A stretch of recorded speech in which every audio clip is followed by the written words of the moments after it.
Hello there everyone, I'm JayCaulls, good to see you again. If you haven't already, check out episode 1 to get yourself up to date if you haven't already, but welcome back to the Andretti Autosport save. This is episode number 2, remember, more races, shorter videos, less camera and a little bit more commentary to try and get this mini series to go as quick as possible.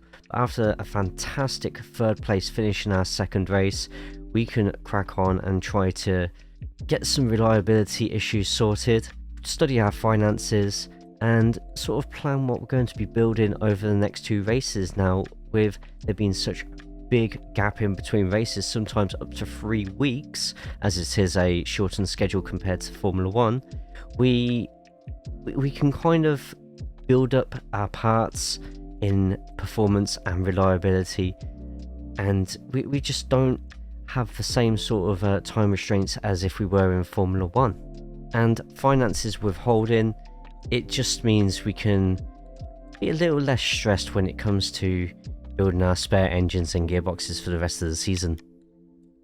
Now we have our first proposed rule change of the season. This is just whether a certain Grand Prix or track should be replaced with another one for next season. Those who have never seen these rule changes, you can vote for stuff, you can vote against stuff, or you don't vote at all and abstain, which means that you can actually save up points for when you feel that a vote can definitely turn the tides for your team's performances through the season. Now, luckily through this season there isn't any wildly ridiculous rule changes on the horizon. There is a rule change going on a little later in the season, which is for the amount of tyre compounds you can choose from, which can increase and decrease strategies. But to be honest, for this series we are currently on a 2 tyre system, and although it reduces strategy, it just makes things a little bit easier for me, which means that it's simpler for you lot to watch as well, especially if you're watching this for more entertainment purposes rather than trying to get tips and tricks for your own saves. As mentioned before, the gearbox and the engine are 2 of the more important components during this save, and this is because their condition deteriorates throughout the season, so you're going to be finding a lot of your cash spent on this mod just giving yourself some spare engines, spare gearboxes, and just hoping to hell that they don't break sooner rather than later. This also means that we're going to have to choose some perks we wouldn't usually use and try not to spend too much either. Now in hindsight, I probably would not have chosen the build time -1 day and maybe gone on the chassis and driver and selected performance plus 75% for qualifying. But at this time we went for a performance boost at a cost of 350k. Hopefully that does not bite us where it hurts in the near future. Went ahead with it, and what I'm probably going to do with the gearboxes and engines is just build both of them exactly the same. That way they're nice and equal for each driver and no morale will go up or down too much, hopefully, fingers crossed. Now you want to see something interesting with this. If you look at the practice there, we have monsoon conditions. Now, this shouldn't affect the race too much, but this does perhaps increase the chances of there being rain during qualifying and or the race. This could change everything.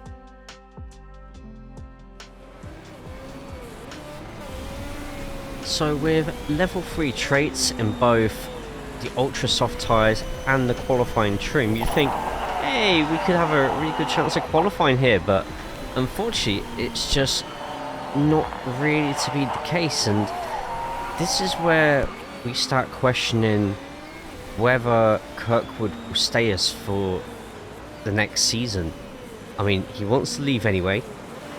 It just doesn't seem to be working for him, and he's going to have to buck his ideas up extremely soon, because these performances will only go so far.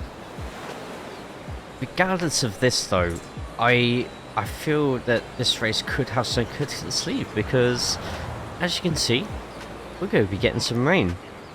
I've decided to gamble and go with the small increase in performance with intermediate tyres.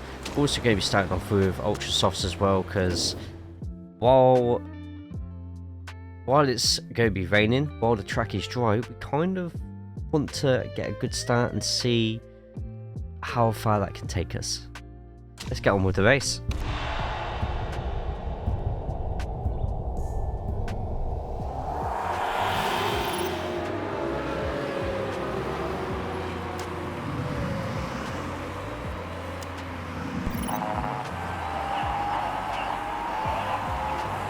As usual, Herta getting brilliant starts with getting himself all the way into the top 14, but it just seems to be Kirkwood again. I don't know if it's no, because both their cars are exactly the same. I don't get it. Regardless, we are going to be pushing very hard on both engine and tyres, mainly because once the weather changes, however hard we're pushing on tyres, they'll get changed anyway. Oh, bugger.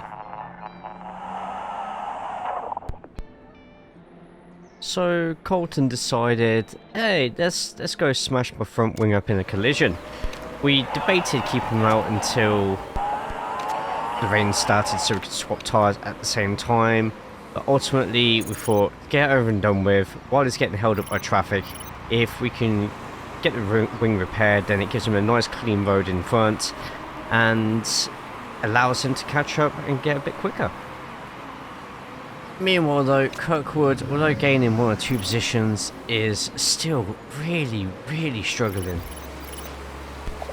Luck would eventually catch up with us in the end and give us a glimmer of hope when Jack Doohan decides to chuck in a crash. We double checked the water on track, and to our surprise, we find out that with a safety car out, by the time that the safety car comes back in, it's going to be dry again.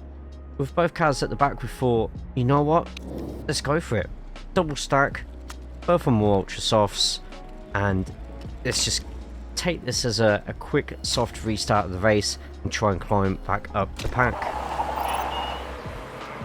What we got, however, was instead a very messy start with both Colton and Kirk just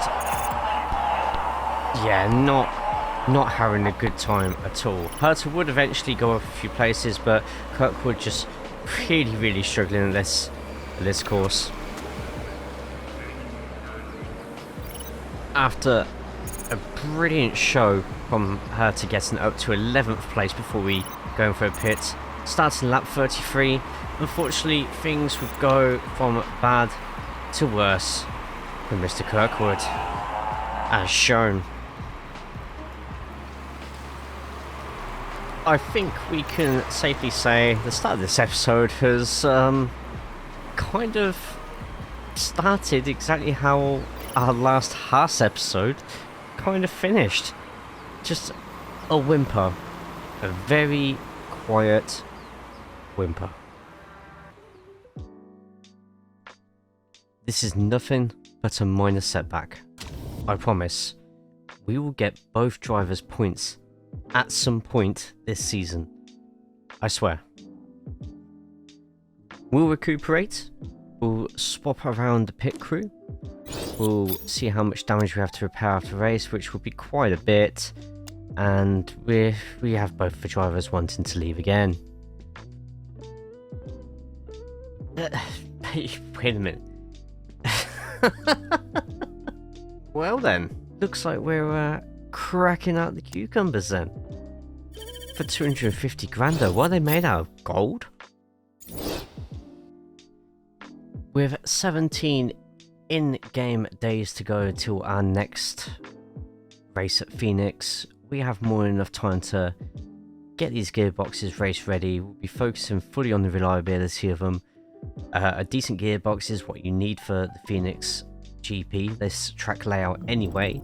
we might as well start building one of our first of 2 engines. If we can get the engines sooner rather than later, we might even be able to get the reliability of the engine sorted for the next race, although it is going to be a very, very close call. Once again, we're trying to be very smart with the different traits that we put on the engine, and we'll, just like before, we'll be doing both of them. We may have to go negative in order to get both these done. Just have to ride in the red for a little bit. It'll be worth it though.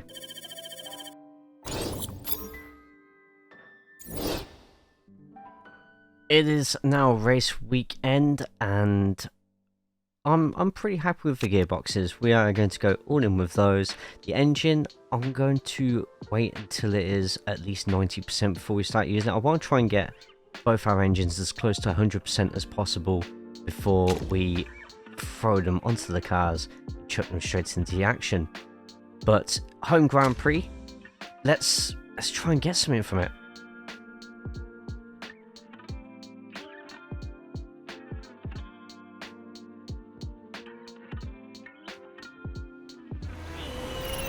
Long story short with the qualifying though, once again underperforming. We had our first though. I've never seen anyone crash during qualifying. One of our opponents did that, so at least during this qualifying nobody finished last. However, we are starting all the way back at the 10th and 11th rows, so literally anything can happen in this race. Anything at all. We are going to play the patient game with this one though. With both drivers towards the back, there's no point going on to softer compounds. We might as well go a little bit harder. With a race trim and a medium tire traits as well. We are going to wait for everyone else to pit. This is a quick circuit. It's still less than 1 minute 30 per lap, so if you go into the pits, you're going to be wasting a lot of time. Let's see if we can make this go our way.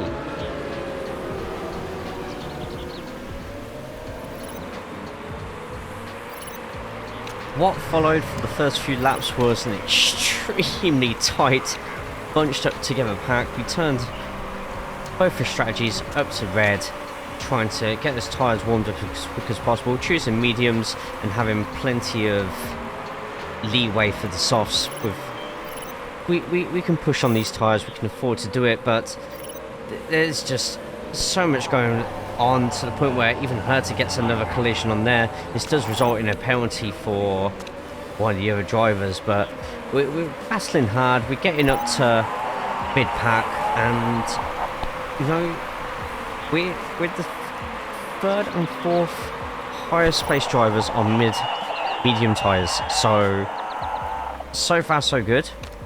No everlasting damage from that collision, and we ride on.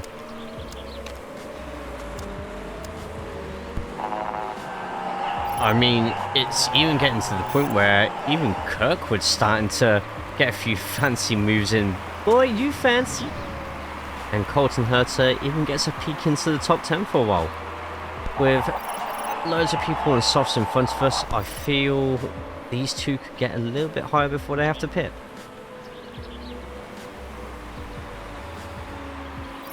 And sure enough, as the laps went by about lap 16 and 17, we started seeing some more of the softs go in. This meant that Kirkwood, that's actually the first time I think I've seen Kirkwood in the top 10 in a race. Colton, as each lap goes by, is just going up one place after one place after one place. Even the leader going in just there. See anybody else? And 7th place as well, so double position there for Colton Herta, and Kirkwood going up to 7th as of lap 19.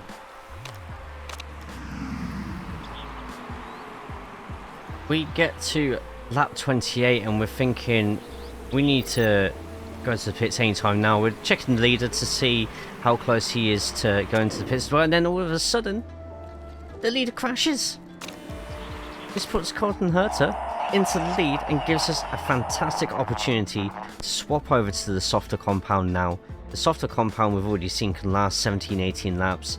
This gives us about 16 to really show what we can do. With the added safety car, that's another 2-3 laps of not really putting much pressure on our tyres either. So now would be the perfect time to throw ourselves into the pits, maybe conserve a little bit of fuel, gives ourselves a boost at the same time.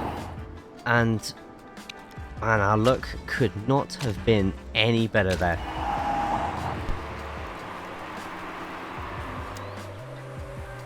From 1st and 5th after the pit stops to only 4th and 7th.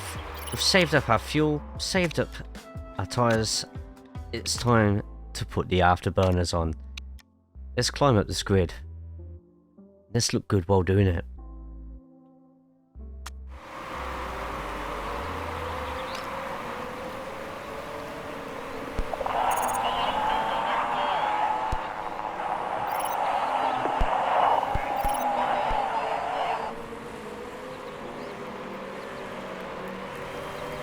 So while we don't get the desired effects for Kirkwood, Colton Herta is keeping himself in that top 5.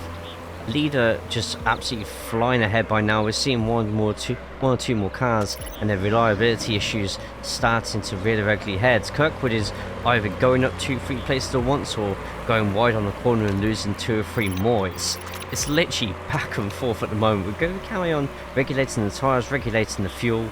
Just let the grid sort of spread out a little bit before we push too hard and risk getting any collisions or any sort of damage whatsoever. 10 laps left to go.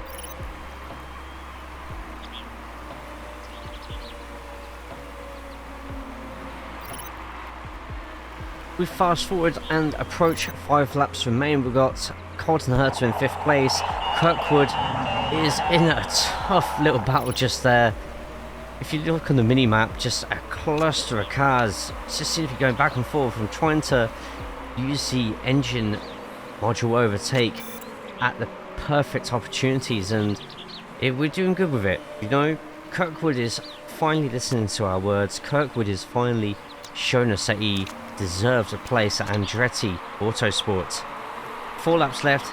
Can Kirkwood hold it? Well, guess what? That'll help. A blown engine in front would definitely help.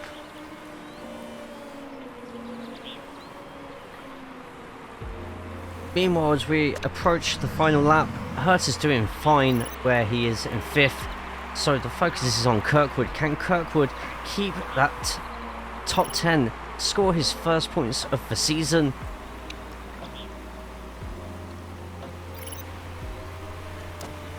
So we're going through. Vips is definitely quicker.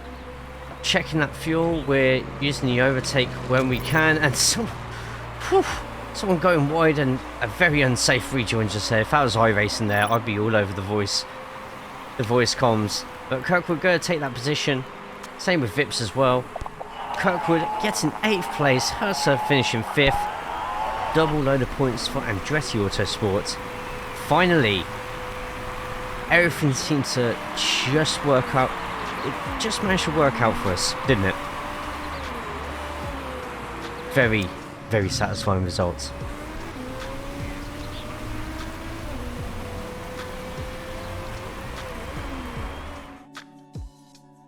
That is so satisfying to see.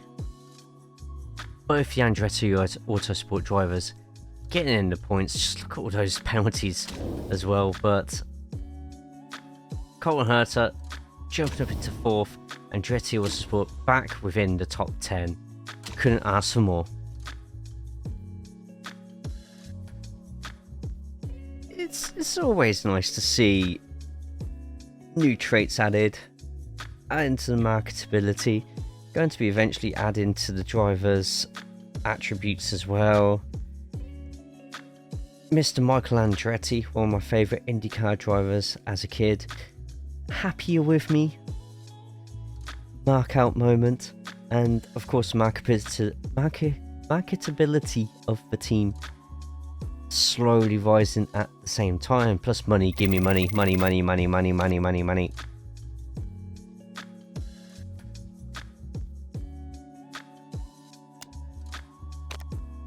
Despite the good finish though, and the slight rise to morale, the morale rise still isn't enough for both drivers to want to leave at the moment. And these journalists trip me up with these questions. I will never learn, I swear. Sorry, Michael. Sorry.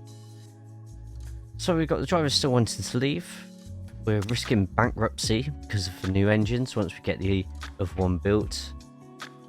And yeah, it's fine though. We'll get reliability full on both the engines and the gearboxes as well, just to give us a really nice episode 3 to look forward to. So yes, new engines, full reliability that we can get with the gearboxes as well. In Milan, the engines will be key. So I have a good feeling about it. I have a good feeling about the next episode. I mean, nothing else could surely go wrong. Surely. Okay then, it absolutely can. So I can either give loads of money or lose some fuel efficiency. And you know what? I didn't really have to think too hard. I would rather lose a little bit of efficiency than spend money at the moment. It's fine, we will survive. Just means we'll have to push a little bit less during the next races, but thank you all so much for watching. It's good to see that we're actually getting some good results in here. Hopefully you lot are enjoying as well. I appreciate every comment, every like that bestows themselves across these videos. I read them all. I try and reply to as many as I can through every video that I do. But thank you all so much. Like, subscribe, and I shall see you all next episode. Take care of yourselves and each other.